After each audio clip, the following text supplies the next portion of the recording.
Subscribe कीजिए सेविसर academy को और प्रेस कीजिए bell icon for more updates. हाँ दोस्तों, ज्ञान वार्तालाप के अंतर्गत जो मैंने अपना वाक्य लिया है वो वाक्य ये है कि इक्विटी शेयरों में निवेश के कई फायदे हैं। There are many benefits of investing in equity shares. दोस्तों, आज का जो मैंने ज्ञान वार्तालाप के अंतर्गत जो वाक्य ये जो लिया है, ये कई लोगों का प्रश्न भी है।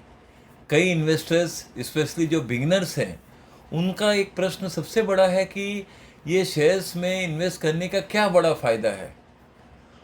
तो ये ज्ञान वार्तालाप दोस्तों आज का आपको एजुकेट करेगा। आप पूर्ण रूप से कहीं ना कहीं शिक्षित और ज़्यादा होंगे, और जिन्हें पहले से ही मालूमात हैं, ज्ञान है, जानकारी है, उनके लिए तो कोई बड़ी बात नहीं होगी। लेकिन ये जानना समझना ज़रूरी है। मैं ये ज्ञान वार्तालाप चाहूँगा दोस्तों कि आप अपने मित्रों को, जो नए हैं, जो आने वाले हैं, या जिनका प्लान हो रहा है कि वो शेयर मार्केट में इन्वेस्ट करें या प्लान कर रहे हैं, उनको आज का ज्ञान वार्तालाप ज़रूर सुनना चाहिए। तभी वो समझ पाएंगे कि इसमें क्या फ़ायदा है, क्या प्लस पॉइंट है, और किस तरह से इसमें हम प्रगति कर सकते हैं। तो चलिए दोस्तों, आपको इसी वाक्य को फिर से दोहरा रहा हूँ मैं कि ज्ञान वार्तालाप के अंतर्गत जो मैंने वाक्य आज का लिया है, वो पॉइंट यही है कि इक्विटी शेयर में निवेश करने के कई फायदे हैं। तो there are many benefits of investing in equity shares. मैं इस वाक्य को दोहरा रहा हूँ दोस्तों। आपका ध्यान इन बातों पे ज़रूर ज़्यादा हो कि इसमें फ़ायदे क्या हैं। तो इसमें सबसे बड़ा जो फ़ायदा है दोस्तों, उस पर आपका विशेष ध्यान हो। पहली बात, इक्विटी शेयर जब हम बोलते हैं तो ये स्टॉक मार्केट में जो लिस्टेड कंपनियां हैं, जिनके स्टॉक का लेन देन व्यवहार, बाइंग सेलिंग सिक्योरिटीज़ का जो होता है, वही पूर्ण रूप से इक्विटी शेयर्स कहलाता है, जो लिस्टेड कंपनियां हैं। अब जो मेजर और बेस्ट परफॉर्मिंग कंपनीज होते हैं, या जिसको हम कहते हैं कि जिनका फाइनेंशियली स्ट्रॉन्ग कंपनियां होती है, उनमें अच्छे खासे प्लस पॉइंट होते हैं, कंपनी का इक्विटी काफ़ी बड़े रूप में होते हैं और लार्ज कैप के हो जाते हैं, तो ये सारे के सारे क्वालिटी स्टॉक के अंतर्गत आते हैं, जिसका प्रवेश मतलब सेंसेक्स और निफ्टी कंपनियों में होता है। यानी निफ्टी 50 के अंतर्गत आते हैं, और उसी हिसाब से सेंसेक्स के 30 कंपनीज में आते हैं। और बाकी भी जो परफॉर्मिंग स्टॉक हैं, बेस्ट परफॉर्मिंग स्टॉक है, क्वालिटी स्टॉक है, वो ग्रुप वाइज भी होते हैं, और हर तरफ से वो भी बीएससी एनएससी में लिस्टेड होते हैं। तो चलिए दोस्तों, आपका पहला पॉइंट पहले मैं कहना चाहूँगा कि बेनिफिट्स क्या है, फ़ायदे क्या हैं। तो कई इन्वेस्टर्स का प्रश्न का उत्तर अब एक के बाद एक देने जा रहा हूँ दोस्तों। सबसे बड़ा फ़ायदा ये है दोस्तों कि कैपिटल एप्रिसिएशन, यानी आपकी पूंजी में बढ़ोतरी होती है। अगर आप शेयर में, इक्विटी शेयर्स में इन्वेस्ट करते हैं, तो सबसे बड़ा प्लस पॉइंट है कि आपके शेयर्स में आपका जो पैसा इन्वेस्ट होता है, उसमें एक अच्छा खासा एप्रिसिएशन होता है, बढ़ोतरी होता है। बशर्ते कि वो क्वालिटी स्टॉक हो, बशर्ते कि वो स्टॉक डिमांडिंग टर्म में हो और उसमें सारी खूबियाँ हो। ऐसे तो मैं कई उदाहरण दे सकता हूँ दोस्तों। आप भी जानते हैं कि काफ़ी कंपनियां इस दौरान बहुत ज़ोरदार प्रगति की है, बहुत ज़ोरदार चले भी। सेक्टर वाइज भी बहुत सारी कंपनियां चली, बहुत सारे प्लस पॉइंट पे हुए। तो वो स्टडी वाइज आप देखते हैं तो आपको स्वयं पता चलता है कि कैपिटल एप्रिसिएशन काफ़ी अच्छा खासा हुआ है। तो अगर हम लॉन्ग टर्म में नज़रिया रख कर चलें तो कैपिटल एप्रिसिएशन बहुत सारी कंपनियां हैं। ऐसे तो मैं लार्सन एंड टुब्रो का नाम लूँ, या बजाज फाइनेंस का नाम लूँ, हिंदुस्तान एरोनॉटिक्स का नाम लूँ, ये कई सारी कंपनियां तो ज़ोरदार प्रगति किए ही हैं कई वर्षों का। अगर आप इसका ईयर ऑन ईयर बेसिस पे छोटा मोटा जो ग्रोथ है वो देखें, या इनका पास परफॉर्मिंग देखें, और भी सारी कंपनियां हैं दोस्तों। मैं तो कुछ संख्या में बोल रहा हूँ। ऐसे तो मैं नाम ले लूँ, महिंद्रा एंड महिंद्रा कंपनी का है, वैसे और भी नाम आ जाते हैं सामने कि भाई चलो और भी है, टीसीएस है। बहुत सारी कंपनियां हैं जिन्होंने बेस्ट परफॉर्मिंग किए हैं समय के साथ साथ, और कई बातें हैं। ऐसे तो अगर मैं नाम लूँ अपना, जो भी मैंने अभी ये पुरानी बातों को लेकर, अगर मैं 2-3 साल में अच्छा प्रोग्रेस अगर मैं देखूं, और आप भी देखते हैं, तो आईआरएफसी का उदाहरण आ जाता है, इंडियन रेलवे जो फाइनेंशियल कॉरपोरेशन कंपनी है। तो ऐसे कई उदाहरण हैं दोस्तों। और अगर थोड़ा आप पुराने रूप में जाते हैं 2 साल के आसपास या उसके पहले भी, तो IRCTC भी अच्छा बेस्ट परफॉर्मिंग स्टॉक रहा है, वो भी अच्छा से अच्छा कैपिटल एप्रिसिएशन लोगों का किया है। तो यहाँ पर दोस्तों सबसे पहली बात कि कैपिटल एप्रिसिएशन होता है बशर्ते कि क्वालिटी स्टॉक हो, पहला फ़ायदा ये है। दूसरा, आपको डिविडेंड इनकम मिलता है दोस्तों। जो कंपनी अच्छा परफॉर्म करती है तो डिविडेंड बोले तो लाभांश, हिंदी में शुद्ध हिंदी में इसको लाभांश कहते हैं, लाभ का अंश। तो आपको लाभ का अंश मिलता है जब कंपनी उसमें इंटरिम डिविडेंड के फॉर्म में देती है, फाइनल डिविडेंड के फॉर्म में देती है, जिससे कि एक आपको एक डिविडेंड इनकम मिलता है दोस्तों। और बहुत सारी कंपनियां हैं जो गवर्नमेंट कंपनियां हैं, और भी बहुत सारी हैं जो मतलब ऑयल प्रोड्यूसिंग कंपनीज़ हैं या उससे रिलेटेड भी स्टॉक हैं, और काफ़ी बहुत सारी कंपनियां हैं जो, जिस तरह से अगर मैं नाम लूँ, पावर ग्रिड फाइनेंस है, पावर फाइनेंस है, ये सब के सब अच्छे से अच्छे डिविडेंड देते हैं दोस्तों, और डिविडेंड पेइंग कंपनियां हैं। तो ऐसे तो बहुत सारे उदाहरण आ जाते हैं, आपको भी मालूम है दोस्तों, कोल इंडिया है, NTPC है, ये सब गवर्नमेंट कंपनियों का परफॉर्मेंस काफ़ी अच्छा रहा। और कई इन्वेस्टर्स ने डिविडेंड इनकम देखा जाए तो दोस्तों, जिनका बड़े पैमाने में पहले से होल्डिंग है, उन्हें तो हज़ारों से लाखों में डिविडेंड आज भी प्राप्त हो रहे हैं। अगर मैं नाम विप्रो का लूँ या कॉलगेट का लूँ, ब्रिटानिया का लूँ, हिंदुस्तान यूनिलीवर का लूँ, तो इनमें जो IPO में इन्वेस्ट किए थे दोस्तों, मैं IPO की बात कर रहा हूँ। किसकी IPO की बात कर रहा हूँ?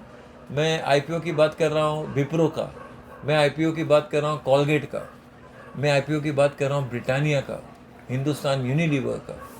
ये जब सब कंपनियां, जब जिन्हें 100 शेयर्स भी अलॉट हुआ, या जिनके पास उस ज़माने में 100 शेयर्स थे जिनको अलॉट हुआ, वो आज हज़ारों से कुछ लाखों की संख्या में चले गए हैं दोस्तों।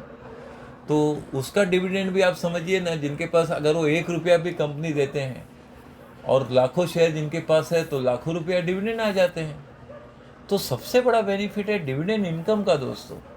तो जो आपको कैपिटल एप्रिसिएशन और डिविडेंड इनकम दोनों का समावेश हो रहा है, तो क्या हो रहा है, आपका वेल्थ का भी विषय प्लस हो रहा है, आपका वेल्थ क्रिएट होकर आगे चलकर वेल्थ बनता है। यही सब स्टॉक, आप उसकी जमा पूंजी अगर आप रखते हैं अपने डीमेट अकाउंट में, ये सोचकर कि मैं 5 साल तक इस स्टॉक को छूऊंगा ही नहीं, तो इनकम भी तो होता ही है, और प्लस कैपिटल एप्रिसिएशन भी होता है समय के साथ साथ। कुछ स्टॉक कुछ समय तक नहीं चलते हैं, कुछ महीने कुछ साल भी नहीं चलते हैं, ऐसा भी होता है।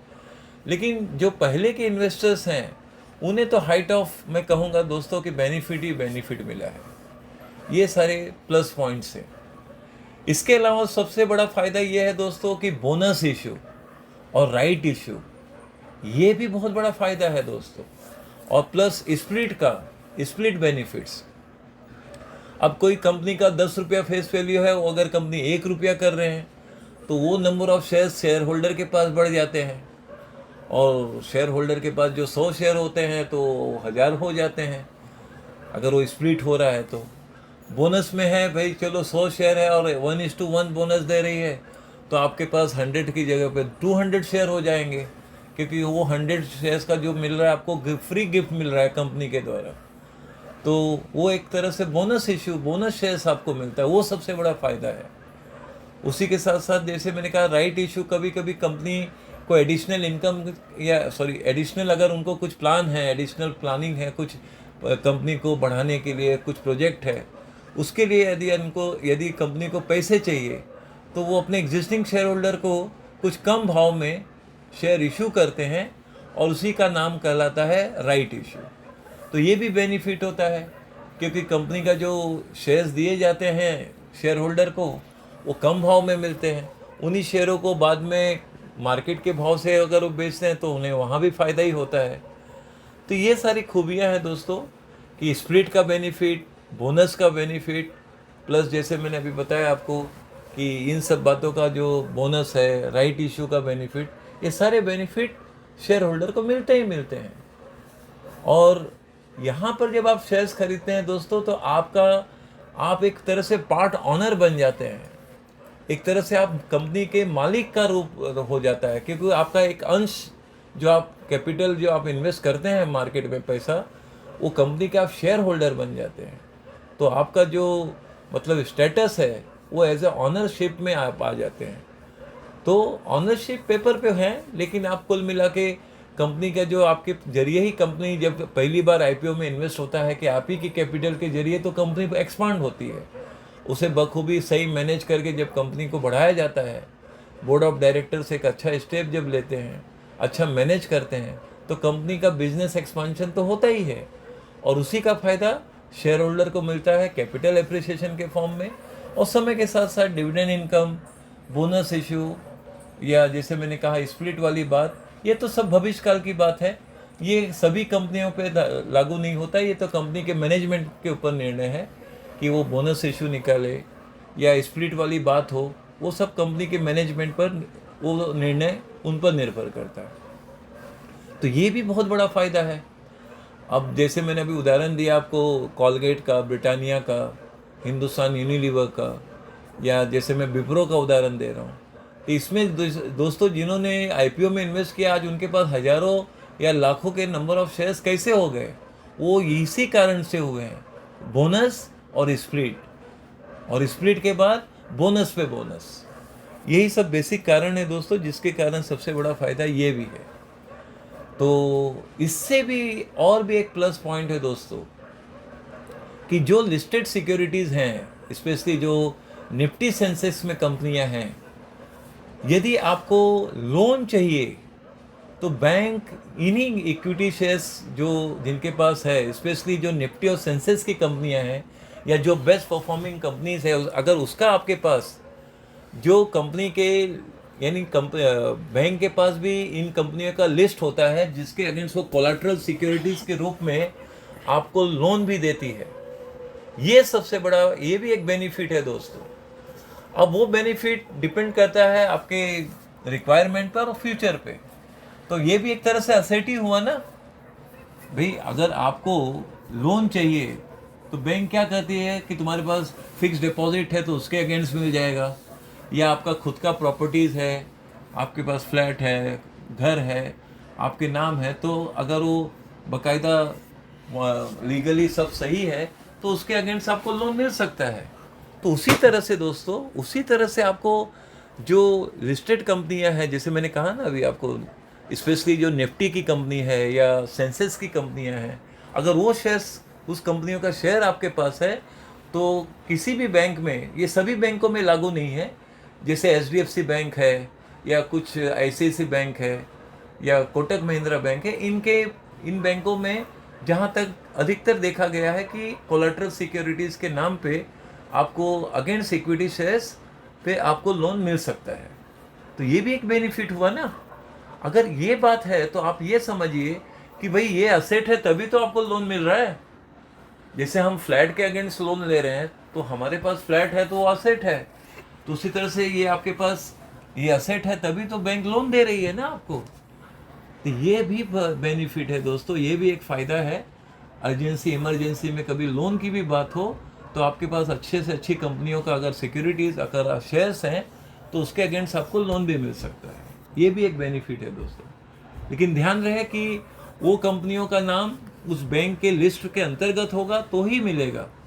बाकी आपके पास अगर वो पेनी स्टॉक है, छोटे मोटे कंपनियां हैं, तो उसके अगेंस्ट बैंक लोन नहीं देगी। ये आपकी जानकारी के लिए बता दूँगा। तो इन बातों का भी आप ध्यान रखिएगा। और नो डाउट फ्लेक्सिबिलिटी भी है। फ्लेक्सिबिलिटी ये कि दोस्तों कि ज़रूरी नहीं कि आपको 1000, 10,000, 50,000, लाख रुपए से ही आप शेयर मार्केट में या इक्विटी शेयर्स ले सकते हैं। आप 50 रुपये से भी शुरू कर सकते हैं दोस्तों। फ्लेक्सिबिलिटी, 50 रुपया भी आप मार्केट में इन्वेस्ट कर सकते हैं, 100 रुपया, 50 रुपया, इतने कम से कम पैसे से भी आप शेयर में पैसा इन्वेस्ट कर सकते हैं, जो सबसे बड़ा प्लस पॉइंट है। तो फ्लेक्सिबिलिटी भी है इसमें खास करके। और सबसे important of all and last of all है इसमें लिक्विडिटी है दोस्तों। लिक्विडिटी का मतलब है कि इनकैशमेंट, आपको जब भी आपको पैसे की आवश्यकता है और वो कंपनी जिसमें आप देख रहे हैं कि जैसे मैंने अभी थोड़ी देर पहले ही बताया कि जो शेयर्स लिस्टेड हैं, खास करके निफ्टी सेंसेक्स की कंपनियां हैं, अगर वो आपके पास है और आपको कभी भी पैसे की ज़रूरत है तो आज ही आप बेचते हैं तो कल की तारीख में आपके अकाउंट में पैसा आ जाता है। सबसे बड़ा प्लस पॉइंट ये है आज। तो बाकी आप कोई भी प्रॉपर्टीज़ या कुछ अगर आपको बेचना है तो कई महीने लग जाते हैं, साल लग जाते हैं पैसा आने में। लेकिन यदि आपके पास क्वालिटी शेयर है, अच्छी कंपनियों का, बेस्ट परफॉर्मिंग कंपनियों का और क्वालिटी कंपनियों का अगर आपके पास शेयर्स हैं, तो उसके अगेंस्ट अगर आप जब कभी भी पैसे की ज़रूरत है और आपको जस्ट कैश इन हैंड चाहिए, तो आपको आज शेयर्स बेचते हैं तो कल की तारीख में आपके अकाउंट में पैसा क्रेडिट हो जाएगा दोस्तों। ये सबसे बड़ा फ़ायदा है। तो लिक्विडिटी का भी सबसे बड़ा बेनिफिट है। तो ये भी एक फ़ायदा ही हुआ ना कि जब कभी भी हमें पैसे की ज़रूरत है तो हमें इंस्टेंटली पैसे का भी रिक्वायरमेंट वो पूरा करता है। तो दोस्तों ये सारे फ़ायदे हम देखते हैं सिर्फ इक्विटी शेयर्स में, बशर्ते कि वो क्वालिटी स्टॉक हो, अच्छी कंपनियां हो, बेस्ट परफॉर्मिंग कंपनी हो, रेगुलर डिविडेंड देने वाली कंपनी हो, ये सारी खूबियां हो, तो नो डाउट तो बेनिफिट पे बेनिफिट ही है। तो ये सारी बातें हैं जो मैं चाहता था कि आपके नॉलेज में बातें हों। और मैं ये भी मानता हूँ दोस्तों, ये कुछ बेसिक बातें आपको पहले से ही मालूम है, ये कोई बड़ी बात मैंने आज नहीं किया। लेकिन खास करके ये जो ज्ञान वार्तालाप है दोस्तों, उन लोगों के लिए ज़्यादा उपयोगी है जो बिगिनर्स हैं मार्केट में, जो अभी अभी शेयर मार्केट क्या होता है, क्या है, जानते नहीं, समझते नहीं, उनके लिए ज़्यादा ज़रूरी है। तो आपके मित्र हैं या आपके रिश्ते में हैं जिनको ये पूरा ज्ञान नहीं है, आप उन्हें ज़रूर शेयर करिए दोस्तों, जिससे उनको ये ज्ञान पूरा प्राप्त हो। सही ज्ञान होगा, सही इन्फॉर्मेशन मिलेगा, तभी लोगों में कॉन्फिडेंस आएगा। वो कॉन्फिडेंस आया तो नेचुरली ट्रस्ट होगा, और जहाँ विश्वास है वहीं कार्य पूरा होता है, वहीं प्रगति होता है, और वहीं अपने समय के साथ साथ सफलता होती है। तो ये सारी बातें शामिल होती है जब बशर्ते कि ये सारा पूर्ण ज्ञान और विषय हो। तो खास करके दोस्तों मैं ये बेनिफिट वाली बात इसलिए आज लिया कि कई लोगों को ये जानना और समझना ज़रूरी था, या ज़रूरी है भी, कि इक्विटी शेयर्स में पैसा इन्वेस्ट करने का क्या बेनिफिट है। तो ये सारे फ़ायदे भी हैं। और नो डाउट जैसे हम कहते हैं कि रिस्क टू कैपिटल भी है, ये सब बातें देखिए क्या है दोस्तों, कि हम कहते हैं ना भाई, सिक्के के दो पहलू तो हर जगह है, हर बात में है। फ़ायदा है तो कहीं नुकसान भी है। अगर हम में पेशेंस है, हम में डिसिप्लिन है, और हम इन्वेस्ट कर सकते हैं और रेगुलर अपने हिसाब से कर सकते हैं, अपने बजट में करें, तो फ़ायदा ही फ़ायदा है ना दोस्तों। नुकसान कहाँ होता है? जब हम बिल्कुल उतावलापन में होते हैं, जब हमें पेशेंस नहीं होता, हमें फाइनेंशियल डिसिप्लिन नहीं है, ये सारी चीज़ें ही हमें नुकसान की ओर ले जाता है। तो इन चीज़ों में अगर ये सब बातें हैं तो इन चीज़ों को हमें देखना चाहिए कि कहाँ हम सुधार ला सकते हैं। यदि हम वो सुधार लाएं तो निश्चित रूप से पेशेंस के साथ अगर आप इन्वेस्ट करते हैं लॉन्ग टर्म के लिए और अच्छी कंपनियों में और क्वालिटी स्टॉक में, तो निश्चित है दोस्तों समय के साथ साथ आप बिल्कुल अपना कैपिटल एप्रिसिएशन देखेंगे, और इक्विटी शेयर्स में रियल में आप देखेंगे कि फ़ायदा ही फ़ायदा है। और लास्ट ऑफ ऑल मैं चलते चलते यही कहूँगा दोस्तों कि ये महंगाई को भी तोड़ने वाला चीज़ होता है। अगर महंगाई को कोई टक्कर दे सकता है तो मैंने हमेशा कहा है कि वो है इक्विटी शेयर्स, यानी अच्छी कंपनियों के शेयर्स, और दूसरा गोल्ड। ये सब बातें हैं जो महंगाई को भी टक्कर दे सकता है, महंगाई को भी हरा सकता है। इससे लॉन्ग टर्म के लिए जो इक्विटी शेयर्स में इन्वेस्ट करते हैं वो सदैव सफल रहते हैं दोस्तों। और समय के साथ साथ कैपिटल एप्रिसिएशन, वेल्थ का प्लस होना, यानी वेल्थ मल्टीप्लिकेशन भी होता है, और वहाँ पर हर तरफ से आप प्लस प्लस ही पाते हैं अपने आप को समय के साथ साथ। बस यही कहना था दोस्तों। मैं मानता हूँ मेरी बात को आपने सरल रूप में समझ लिया होगा, और जो फ़ायदे मैंने बताया उसको आप नोट कर लीजिए, ध्यान में ले लीजिए, और वो रियल लाइफ में कहाँ कैसे लागू होता है वो स्वयं देखेंगे। और जिन जिन कंपनियों का मैंने आज नाम लिया उसको आप उसके पास परफॉर्मेंस को देखिए, 10 साल, 20 साल, 25 साल, 30 साल, 35 साल पुराने रूप में देखिए कहाँ से कहाँ पहुँचा है शेयर, कहाँ से कहाँ उसके प्राइस आए हैं। बहुत सारे उदाहरण हैं। उस उदाहरण में मैंने अपना कहीं ना कहीं अपने वीडियो में मैंने माय फर्स्ट मल्टीबैगर का भी नाम लिया है, उसमें MRF शेयर्स का भी नाम और समावेश है। तो ये सब बातें हैं दोस्तों, ये तो आप भी जानते हैं मैं जो कहना चाहता हूँ। तो ये सारे फायदे और बेनिफिट हैं यदि आप अच्छे क्वालिटी स्टॉक में इन्वेस्ट करते हैं with patience and for long term. बस यही कहना था दोस्तों। मैं मानता हूँ मेरी बात को पूर्ण रूप से आपने सरल रूप में समझ लिया होगा। बस और आगे क्या कहें दोस्तों, आपको तो मालूम ही है हमारा बाकी रेगुलर मेंबरशिप का कार्य विषय चल रहा है। डायमंड मेंबरशिप भी हमारा है जो बड़े पैमाने में इन्वेस्ट करके या उनमें पेशेंस है तो वो उसमें भी कमाया जा रहा है, लोग कमा रहे हैं। और उसी के साथ साथ हमारा पोर्टफोलियो मैनेजमेंट सर्विस है, multi bagger portfolio management service है, प्लेटिनम पोर्टफोलियो मैनेजमेंट सर्विस है। इसके प्रति दोस्तों जो अगर आप मार्केट में रियल में वेल्थ बनाना चाहते हैं लॉन्ग टर्म के लिए तो सबसे बेस्ट है कि आप पोर्टफोलियो मैनेजमेंट सर्विस का प्लान करें। और लॉन्ग टर्म के नज़रिए से अगर आप इन्वेस्ट करेंगे तो निश्चित रूप से आप इसमें सफल होंगे। और इससे संबंधित जो भी आपको जानकारी चाहिए आप व्हाट्सएप में मैसेज कीजिए, आपको सारी जानकारी प्राप्त हो जाएगी। इसके अलावा दोस्तों हमारा जैसे मैंने बताया है कि मल्टी बैगर स्टॉक सर्विस है, प्लेटिनम स्टॉक सर्विस है, ये सभी इस तरह के हैं दोस्तों कि खासकर प्लेटिनम स्टॉक ऐसा स्टॉक होता है जो मार्केट क्रैश होने पे भी स्टेबल और स्ट्रांग होते हैं। और उसमें आपका फंड जो इन्वेस्टमेंट होता है वो प्रिंसिपल अमाउंट भी डैमेज ज़्यादा नहीं होता है। अगर आप में पेशेंस है तो प्लस प्लस में आप आ ही जाएंगे समय के साथ साथ, ये ज़रूरी है मार्केट में। तो इसी के साथ साथ हमारा बेस्ट SIP स्टॉक सर्विस भी है। अगर आप कुछ सीखना चाहते हैं तो फंडामेंटल एनालिसिस कोर्स है और बेसिक ऑफ यहाँ तक कि हमने basic of technical analysis course भी, उसका भी हमारे पास वीडियो लिंक है। यदि आप सीखना चाहते हैं तो इससे संबंधित भी आपको जो भी जानकारी चाहिए आप व्हाट्सएप में मैसेज कीजिए, आपको सारी जानकारी प्राप्त हो जाएगी। चलिए फिर मिलते हैं।